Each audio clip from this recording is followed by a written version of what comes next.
Paper से जो संपादकीय वाला हिस्सा है 15 जुलाई का पेपर है, वहाँ से है। और इसमें जो आया हुआ है वो है गुरु की महिमा। अभी गुरु पूर्णिमा थी, आप लोगों ने ध्यान शायद नहीं दिया, कुछ लोगों ने हमें विश भी किया था, उनके लिए धन्यवाद। तो गुरु की महिमा के विषय में बताया जा रहा है इसमें बताया जा रहा है कि भारतीय दर्शन, अभी आप लोग पढ़ेंगे भारतीय दर्शन, उसमें है। तो भारतीय दर्शन में गुरु शिष्य की परंपरा युगों से निरंतर चली आ रही है, ठीक है। यहाँ पर गु शब्द का अर्थ है अंधकार या अज्ञान, ठीक। और रू शब्द का अर्थ है प्रकाश यानी ज्ञान, ठीक है। मतलब अज्ञान को नष्ट करके जो हमें ज्ञान रूपी प्रकाश प्रदान करता है वह गुरु है, ठीक है। तो यहाँ पर पहले समझ लें कि क्या अज्ञान है और क्या ज्ञान है। जब आप जन्म लेते हैं तो जन्म में के समय आपके जीवन में, आपको जीवन कैसे चलाना है, जीवन में क्या क्या करना है, इसके लिए जो है आप अबोध होते हैं, आपको कोई बोध नहीं होता है, आपको ज्ञान नहीं होता है। तो प्रथम जो गुरु है वो पहले माँ होती है, माँ ही इस संसार के कुछ संबंधों को बताती है, ठीक। जैसे ये आपके पिता हैं, ये भाई हैं, ये बहन है, ठीक है। इस तरह से वो सबसे पहले जो गुरु होती है वो माँ होती है, ठीक। सामाजिक गुरु कह सकते हैं। इसके बाद फिर जो है आप धीरे धीरे समाज के उन तमाम सारे तानोबानों को आप कहाँ, अपनी अध्ययनशाला यानी पाठशाला, जहाँ पर आप गुरु के संपर्क में रह करके सीखते हैं और जानते हैं। वो जो चीज़ें हैं जो सीखते हैं आप जा करके पाठशाला में गुरु के समक्ष बैठ करके, गुरु के संपर्क में रह करके, वो आपके दो जीवन के हिस्सों को प्रभावित करता है। एक सामाजिक जीवन और दूसरा कैरियर से संबंधित व्यवसायिक जीवन, ठीक। तो उससे आपको व्यवसाय भी मिलता है और साथ ही ये भी आप जानते हैं, जान जाते हैं कि जीवन को कैसे चला। जैसे अर्थशास्त्र अगर आप पढ़ रहे हैं तो अर्थशास्त्र में गुरु अगर अर्थशास्त्र का ज्ञाता है तो बताएगा कि इतने संसाधन हैं और जिनकी मांग जो है वो बहुत ज़्यादा है, तो कम संसाधन में अथवा वैकल्पिक संसाधनों की उपस्थिति में किन विकल्पों के द्वारा अपने जीवन के जो आवश्यक वस्तुएं हैं उनकी हम आपूर्ति कर सकते हैं। ये आपको अर्थशास्त्र के द्वारा वो गुरु आपको समझाएगा। अर्थशास्त्र में या जो पुस्तकें होती हैं, पुस्तकों में सीधे थ्योरी या सिद्धांत दिए हुए होते हैं। वो आपके जीवन से, क्योंकि हर व्यक्ति का जीवन भिन्न भिन्न होता है, इसलिए उसकी आवश्यकताएं भी भिन्न भिन्न होती हैं। इसलिए जो भिन्नता है वो आपको अपने स्तर पर अथवा गुरु के द्वारा वो समझाया जाता है कि देखो यहाँ पर तुम्हें इस बात की आवश्यकता है, तुम्हें ये चीज़ें करनी चाहिए, तुम्हें ऐसा होना चाहिए। इस तरह से जो गुरु है वो सामाजिक के साथ साथ आर्थिक और व्यवसायिक जो ज्ञान है वो भी आपको प्रदान करता है, ठीक। इसलिए जो गुरु की महिमा है वो ज़्यादा आदरणीय और ज़्यादा साउंड है। इसमें बताया गया है आगे कि गुरु द्वारा ही सशक्त राष्ट्र एवं सुसंस्कृत समाज की नींव पड़ती है। गुरु ही जो है वो सारी चीज़ों को आपको बताता है। जैसे आप अगर उनकी शिक्षा से, उनके द्वारा दिए गए ज्ञान से आप विकास करते हैं, समृद्ध करते हैं, तो भारत का एक नागरिक समृद्ध होगा।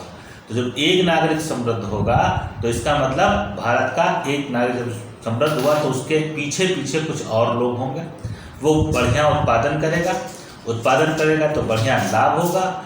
अंतर्राष्ट्रीय स्तर पर आयात और निर्यात होंगे, तो आयात निर्यात से देश की आय भी बढ़ेगी, उसकी जो सकल आय है, जीडीपी है, एनएनपी है, ये सारा का सारा बढ़ेगा, ठीक। तो इस तरह से अगर गुरु सक्षम है, गुरु अच्छा है और उसने ज्ञान का जो है सही से वितरण किया है, तो निश्चित तौर पर जानिए कि राष्ट्र का हित ही होने वाला है। इसीलिए यहाँ पर यह बात कही गई है कि गुरु द्वारा ही सशक्त राष्ट्र एवं सुसंस्कृत समाज की नींव पड़ती है। अब सुसंस्कृत को समझ लें, संस्कृत क्या है? संस्कृत जो है किसी समाज या किसी देश या किसी क्षेत्रीय स्तर पर जो जीवन की सामान्य क्रियाएं हैं, ठीक है, उन्हें संस्कृत कहा जाता है।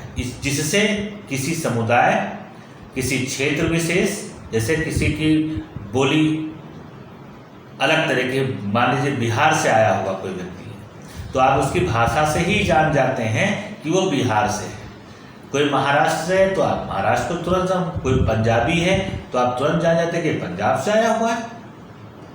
ठीक, तो जो जिससे उसकी पहचान पता चल रही, परिलक्षित हो रही है, वो उसकी संस्कृति का हिस्सा होता है। संस्कृत, ध्यान रखिएगा, संस्कृत अमूर्त होती है, सभ्यता मूर्त होती है। इसमें भी फर्क समझ लें। संस्कृत जो है, पहले सभ्यता को समझ लें। बिल्कुल सिंपल उदाहरण देंगे, एक मोटरसाइकिल का। जो बाइक होती है मोटरसाइकिल, उसको आज से 20 साल या 25 साल या 30 साल पहले जो चलाने की जो तरीका था, ठीक है, एक तो मोटरसाइकिल ले ले, तो मोटरसाइकिल 30 साल पहले कैसी थी, आज कैसी है? 30 साल पहले जो सीट हुआ करती थी वो एकदम फ्लैट होती थी। आज 30 साल के बाद पीछे वाला ऐसा लग रहा है कि आगे वाले के कंधे पर बैठा है। ठीक, उसकी पूरी डिजाइन बदल गई। तो जो भौतिक परिवर्तन इस तरह से उस गाड़ी में हुए, वो क्या कहलाते हैं? सभ्यता में परिवर्तन। वो सभ्यता का हिस्सा है, ध्यान रखिएगा। और जो गाड़ी चलाने का तरीका, एक्सीलेटर खींचना, क्लच का पकड़ना, गियर का बदलना, वो आज भी वही है। ठीक, तो जो तरीका है वो संस्कृति है। ध्यान रखिएगा, अगर ये कभी सवाल पूछ लिया जाए कि सभ्यता जो है वो संस्कृति को पीछे छोड़ देती है, तो मतलब ये है कि सभ्यता में बदलाव बहुत तेजी से होते हैं। ठीक, जबकि संस्कृति जो उसके इस्तेमाल के जो तरीके हैं, उनमें बदलाव बहुत धीरे धीरे होते हैं। एग्जाम्पल के तौर पे दूसरा एग्जाम्पल लेते हैं कि आज से 20 साल पहले या 30 साल पहले बिल बॉटम चलता था, नाम सुना होगा। नीचे जो पैंट की मोहरी होती थी वो काफ़ी चौड़ी हुआ करती थी। फिर दूसरे तरह के चिपके हुए चलने लगे, फिर ट्राउजर्स आ गए, पाजामा आया और न जाने क्या क्या चीज़ें आई। लेकिन जो पहनने का तरीका है, कभी हमने पैंट को शर्ट की तरह ऊपर नहीं पहना, वो नीचे ही दोनों पैरों में ही पहने जाएंगे, यही संस्कृति है। और जो बदलाव है कपड़े में, ये सभ्यता का हिस्सा है। तो बदलाव तो बड़ी तेजी से हुआ। बदलाव ने क्या किया? संस्कृति को पीछे छोड़ दिया। संस्कृति धीमे धीमे बदल रही है। तो जो ये तुम्हारा सभ्यता है, इसमें तेजी से बदलाव आता है। ध्यान रखिएगा इस तरह से। तो यहाँ पर बताया गया है, क्या कहा है? गुरु द्वारा ही सशक्त राष्ट्र एवं सुसंस्कृत समाज। समाज, किसी समाज की पहचान क्या होगी? उसके जो अंदर जो है, जो क्रियाकलाप है, उससे पता चलता है कि किस तरह का समाज है। तो सुसंस्कृत समाज की नींव पड़ती है। वह अनुभवों एवं ज्ञान के आधार पर अपने शिष्यों को समाज में स्थापित करता है। कौन? गुरु। जिससे वे अपने जीवन में आने वाली कठिनाइयों का सामना कर उन्नति की ओर उन्मुख हो सके। अब प्रश्न यहाँ उठता है, कठिनाइयाँ। इसको भी मैं अब जो है आप लोगों को बताना चाहूँगा। अभी तक तो हमने इस बारे में नहीं बताया, अब लेकिन बताना चाहूँगा। जब भी आप अपने सामान्य जीवन से हटकर, ध्यान दीजिएगा, जब भी आप अपने सामान्य जीवन से हटकर किसी अलग पथ पर आप कदम बढ़ाते हैं, तो चूंकि वो आपके संस्कृति अथवा आपके व्यक्तित्व का वो हिस्सा अभी तक नहीं था, अब होने जा रहा है, सीखने जा रहे हो, इसलिए स्वभावतः संघर्ष आरंभ हो जाएंगे। जैसे ही आपने नया पथ चुना, आपके जीवन में संघर्ष आरंभ हो जाते हैं। ठीक, ये जो संघर्ष हैं, यही कठिनाइयां हैं। समझ रहे हैं? क्योंकि आप अपने वर्तमान की स्थिति से जब संतुष्ट नहीं होते और आप दूसरी स्थिति को पाने के लिए कदम बढ़ाते हैं तो संघर्ष की स्थिति आने लगती है। बहुत सारे लोगों को आपने देखा होगा कि एज इट इज जिस स्थिति में पैदा हुए उसी स्थिति में वो रहते मर गए, कोई बदलाव नहीं आया। इसलिए उनकी लाइफ को अगर गौर से देखिए तो उनकी लाइफ में कठिनाइयां भी नहीं है, संभव ही नहीं। अगर आप मान लीजिए कि अपने घर पे हैं और सोच रहे हैं कि नहीं घर से जो है बाहर नहीं जाएंगे तो कठिनाई कोई मतलब ही नहीं है, आप बैठे रहिए ठाट से। लेकिन जैसे ही आप बाहर जाने की सोचते हैं और बाहर जाने के लिए कदम बढ़ाते हैं वैसे ही थकान रूपी कठिनाई आपको या चलने रूपी जो कठिनाई है वो आपके सामने आ जाती है। तो जब ध्यान रखिएगा, जब भी आप विकास की ओर बढ़ेंगे, दो चीजें हैं, या तो विकास की ओर बढ़ेंगे या पतन की ओर बढ़ेंगे। पतन का जो रास्ता है ध्यान रखिएगा वो फिसलन भरा होता है, आसान होता है, आप आसानी से स्लिप कर जाते हो, ठीक। लेकिन जो विकास का रास्ता है वो पहाड़ पे चढ़ने जैसा होता है, बिल्कुल एक दूसरे का उल्टा है, ठीक है। और गलत रास्ता बिल्कुल पहाड़ से उतरने जैसा होता है, आसानी से फट से उतर गए या स्लिप कर गए तो नीचे चले आए सीधे, भले ज़्यादा ऊंचा हो तो नीचे से ऊपर चले जाओ लेकिन नीचे आ जाओगे, ठीक है। तो ये चीज़ है, ये ध्यान रखें। तो कठिनाइयाँ तब उत्पन्न होती हैं जब आपके जीवन का या आपका व्यक्तित्व जो है बदलाव की प्रक्रिया से गुजर रहा होता है, ये बात तय है, ठीक। फिर कहा गया है कि वास्तव में गुरु के अभाव में एक स्वस्थ एवं सफल जीवन की कल्पना करना भी व्यर्थ है। बात सही भी है, क्योंकि सामने आपके जैसे पुस्तकें हैं या बहुत सारी जो टेक्स्ट है या बहुत सारा जो साहित्य है या सोशल मीडिया पे बहुत सारा जो चीज़ें पड़ी हुई हैं वो क्या है, वो एकांगी। कैसे? वो सिर्फ सामने है, आप पढ़ सकते हो, लेकिन समझने के लिए उसका जो एप्लीकेशन है, उसका जो व्यवहारिक ज्ञान है वो वही बता सकता है जो उस ज्ञान को व्यवहारिक रूप में जिसने देखा हो या अनुभव किया हो। तो ऐसे में किसकी जरूरत पड़ती है? तो गुरु की।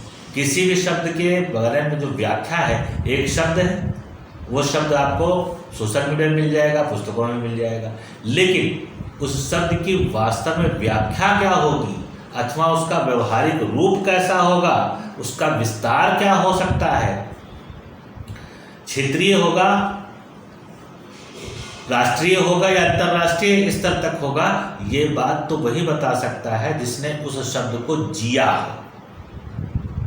तो जीता कौन है? जो गुरु होता है। अब गुरु के पास जब बैठेंगे तो गुरु आपको उस शब्द का विस्तार बताएगा। तो यहाँ पर वही है कि वास्तव में गुरु के अभाव में इसलिए क्या है कि वास्तव में गुरु के अभाव में एक स्वस्थ एवं सफल जीवन की कल्पना करना भी व्यर्थ है। लेकिन एक बात ध्यान रखें यहाँ पर कि गुरु को पहचानना ये सबसे मुश्किल कार्य होता है आपके जीवन का, कि आपके जीवन का जो सही सच्चा गुरु है वो कौन हो सकता है, इसको पहचानना सबसे दुरह कार्य है। अगर आप अच्छे सच्चे गुरु के संपर्क में आ गए तो समझ लीजिए कि आपका जीवन कृतार्थ हुआ, सफल हो गया। तो ये चीज़ अगर ढूंढ पाए आप आपके जीवन में तो ठीक, और अगर कहीं नहीं ढूंढ पाए तो गुरु के नाम पर भी अब जो है बहुत सारे लोग ऐसे हैं जो आपका शोषण ही करेंगे, उनको आपसे कोई मतलब नहीं है, किसी भी तरह का शोषण हो सकता है, ठीक है। तो यहाँ पर यही चीज़ है कि अभाव में एक स्वस्थ एवं सफल जीवन की कल्पना करना भी व्यर्थ है। गुरु होगा तो वही बता पाएगा कि जीवन के विषय में क्या है।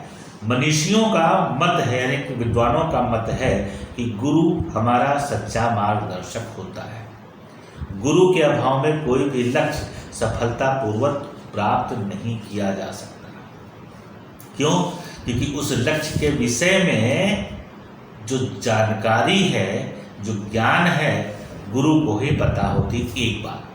दूसरी बात, हर व्यक्तित्व भिन्न भिन्न है। तो हर व्यक्ति जो भिन्न भिन्न व्यक्ति हैं या व्यक्तित्व है, वो उस लक्ष्य को किस एंगल से प्राप्त करेंगे, किस रास्ते से प्राप्त करेंगे, ये गुरु ही जान पाएगा, सब नहीं जान पाएंगे। जिसको उसके बारे में, व्यक्तित्व के विषय में पहचानने की कला पता है, वही वो पहचान पाएगा कि किस व्यक्ति के साथ किस तरह का। जैसे एग्जाम्पल के तौर पर ढेर सारे बच्चे हमारे पास यूपीएससी की तैयारी के लिए आते हैं। उसमें से किसी का प्रीलिम्स पोर्शन मजबूत होता है, उसमें से जीएस का, सीसेट का कमजोर होता है। किसी का मेंस का मजबूत होता है तो प्रीलिम्स का कमजोर होता है। किसी का इंटरव्यू बोल नहीं पा रहा है, उसको बोलने में कठिनाई हो रही है, वो कमजोर होता है। तो एक गुरु को पता है कि कमजोरी है कहाँ पे, वहां पर उस बच्चे के साथ फोकस करेगा। जैसे कोई लेखन कला में कमजोर है, जानकारी उसकी बहुत अच्छी है, वो प्रीलिम्स क्रॉस कर जाएगा, बोलने में बड़ा अच्छा है, इंटरव्यू भी निकल जाएगा। तो गुरु क्या करेगा? गुरु कहेगा कि तुम प्रीलिम्स की तैयारी मत करो, तुम लिखो सिर्फ। वो लिखाएगा क्योंकि वो पकड़ लिया ना उसने कि कहाँ पे कमजोर है। ठीक इस तरह से जो गुरु है वो आपको आपका मार्गदर्शक होता है। गुरु के अभाव में इसी तरह, इसीलिए कहा गया है गुरु के अभाव में कोई भी लक्ष्य सफलतापूर्वक प्राप्त नहीं किया जा सकता। वेद व्यास जी ने भी महाभारत में गुरु की महिमा बताते हुए कहा है कि जैसे ज्ञान विज्ञान के बिना मोक्ष नहीं हो सकता, ज्ञान विज्ञान, मोक्ष क्या है? मोक्ष जो है सारी झंझटों से मुक्त हो जाना, यही मोक्ष। ठीक, तो यहां इन्होंने कहा है कि ज्ञान विज्ञान के बिना, महाभारत में बात कही गई। अब जहां सोचिएगा, जहां ज्ञान और विज्ञान है वहां भक्ति कहां रुक सकती है? जब व्यास जी ये बात कह रहे हैं तो कुछ सोच के कह रहे होंगे। यहाँ यही चीज है कि जैसे ज्ञान विज्ञान के बिना मोक्ष नहीं हो सकता, उसी प्रकार सद्गुरु के संबंधित हुए बिना ज्ञान की प्राप्ति नहीं हो सकती। आप सुपरफिशियल ज्ञान, किताबी ज्ञान तो पा सकते हो, लेकिन उसका व्यवहारिक ज्ञान प्राप्त करने के लिए आपको किसी न किसी व्यक्ति का सहारा लेना ही पड़ेगा, नहीं तो नहीं हो पाएगा। गुरु इस संसार सागर से पार उतारने वाले, उनका दिया हुआ ज्ञान नौका के समान बताया गया है। मनुष्य उस ज्ञान को पाकर भव सागर से पार और कृत्य हो जाता है। भव सागर मतलब संसार से मुक्त हो जाता है। सांसारिक जो भावनाएं हैं, सांसारिक जो काम क्रोध मद लोभ मोह जैसी जो विकृतियां हैं, वो आपको छू भी नहीं पाती। आप इन सब चीज़ों से मुक्त हो जाते हो, और जब इन सब चीज़ों से मुक्त हो गए, संन्यास की स्थिति पहुंच गए। संन्यास का मतलब है संसार जो असार है, जिसका कोई तत्व स्थायी नहीं है, उन सभी भौतिक चीज़ों से निर्लिप्त हो जाना, मतलब उससे मुक्त हो जाना। उसको चाहे बचे, चाहे टूटे, चाहे फूटे, आपके मन मस्तिष्क में उसके लिए किसी तरह के भाव उत्पन्न नहीं होंगे। ठीक, इसी को संन्यास कहा गया है। ठीक है, तो यहाँ पर यही बात कही गई कि भवसागर से पार और कृत्य हो जाता है, फिर उसे नौका और नाविक की आवश्यकता नहीं रहती, दोनों चीज़ों की आवश्यकता नहीं होती। जिस प्रकार घड़े को सुंदर बनाने के लिए कुम्हार अंदर से हाथ का सहारा देकर ऊपर से थाप मारता है, ठीक उसी प्रकार गुरु अपने शिष्यों को डांट फटकार लगाकर कठोर अनुशासन में रखता है। वह हृदय में प्रेम भावना रखते हुए शिष्य को सज्जन और सुसंस्कृत बनाता है। गुरु की कठोरता बाहरी होती है, वास्तविक नहीं होती। वो उसकी जो डांट फटकार या पिटाई जो भी है, दंडित करना, वो बाहरी होता है, वो सुधारात्मक होता है, आपको सुधार करने के लिए काम किया गया है। बाकी तो मतलब नहीं है। अब चले गए तब भी उसको कोई मतलब नहीं, बन गए और इसके बाद चले गए तब भी उसको कोई मतलब नहीं, क्या मिला उसको, क्या कुछ हासिल तो नहीं होना है। ठीक, तो इसलिए वो उससे सुधारात्मक डांट फटकार जो है वो देता है, लेकिन अंदर से वह अत्यंत ही दयालु होता है। भगवान श्री राम भी अपने जीवन में गुरु को ही सर्वोपरि मानते थे। लंका विजय पश्चात जब वह अयोध्या वापस आए तो सबसे पहले गुरु वशिष्ठ के पास गए और कहा कि आपके आशीर्वाद के बिना यह कार्य असंभव था, अतः हमको सदैव अपने गुरु का आदर एवं स्तुति करनी चाहिए। क्यों? क्योंकि वही आपको इस भव सागर से बढ़िया निकालेगा, आपको व्यवहारिक ज्ञान देगा, आप अपने जीवन में कठिनाइयों को जो अनुभव करते हैं वो भी नहीं होगी। ठीक, बात क्लियर समझ में आई? गुरु की महिमा समझ में आई? ठीक, इसीलिए कहा भी गया, गुरु गोविंद बहु खड़े काके लागू पाए, बलिहारी गुरु आपने गोविंद दियो होता है। ईश्वर से भी ऊपर गुरु को माना गया है। ठीक, इसी शब्दों के साथ